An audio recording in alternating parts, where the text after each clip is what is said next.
insight on that topic. We will, of course, bring you all the updates coming out of that manhunt that is ongoing and the search for the killer of Charlie Kirk. But next, we move over to Europe, where Finnish President Alexander Stubb is in Kyiv for high-level talks with Ukrainian President Volodymyr Zelenskyy as Russian strikes intensify and diplomatic efforts to end the war remain stalled. Their meeting centres on security cooperation, European integration, infrastructure investments, and ways to increase pressure on Moscow through tougher sanctions. Ukraine's presidential chief of staff, Andriy Yermak, praises Finland's consistent support, pointing to discussions on security guarantees and the pursuit of a lasting peace. Since joining NATO last year in response to the Russian invasion, Finland has deepened defence cooperation with Western allies, sharing a long border with Russia. It is seen as a strategic partner in Kyiv's fight for security. President Stubb is pushing for sanctions to be extended to countries still trading with Moscow, insisting that economic pressure remains the strongest tool to force Russia to end the war. Okay, we're now joined by Dr. Satoru Nagao. He is a fellow at the Hudson Institute and he joins us live from Tokyo, Japan. Dr. Nagao, thank you very much for joining us. As we've heard there, Finnish leader President Stubb says that economic sanctions are still the best way to put pressure on Moscow. There's been a lot of talk about them. Donald Trump has gone through ways which are controversial to some, for example, placing an extra 25% tariff on India for purchasing Russian oil. Do you think the economic path is the best way to weaken Russia's war machine? Simply said, economy cannot stop the military. In most cases, that's true. Even if in the total war, the military industry rely on economy. So that was my history indicate that. But in this case, Finland's president's visit to Ukraine is not just merely economic issue. Indeed, this is a military issue, I believe.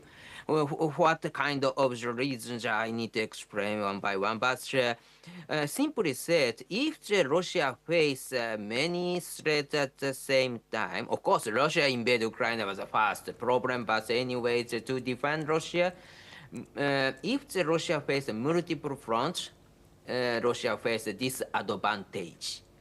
In this case, Finland and Sweden joins the NATO is disadvantage for Russia because Finland is located just in front of St. Petersburg or very near from the Moscow too. So that's why, compared to Ukraine, a more serious location Finland has.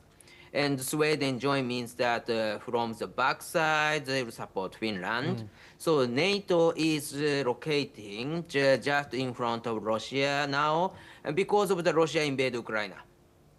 So that's why the view from the current issue for the United States arrange a ceasefire in the Russia's invasion of Ukraine. And in this case, how to secure Ukraine is a matter. In this case, the NATO countries should make Russia to face a multiple front to deter Russia's aggression again. In this case, the role of Finland is very important. The role of the Baltic states are important. The role of the Poland is important. These countries are frontline country for Russia, and so that's why this is advantage for NATO. So that's why these countries' role is very important. In this case, just yesterday, Russia drones entering Poland and rising some tension in this place. This is a message from Russia, I think, because if Russia stops their invasion in Ukraine just now, there's a possibility Russia need to face many country at the same time. That's why, indeed, Russia do not want to change the current situation. So gradually expanding territory itself is beneficial, but at the same time, this is not only reason. If the ceasefire comes, means that many frontline Russia need to defend.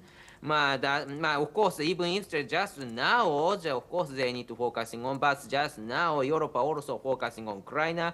But if they need to care about other area, of course, they need to share more resources to defend other area. More such that's kind of situation is one kind of uncharted world for Russia too. So that's why. Simply said, Finland and Sweden join the NATO is advantage for NATO. That is my analysis. Thank you. Yes, thank you, Dr. Nagao. Do stay with us. We have further updates from the conflict. This comes after Ukrainian military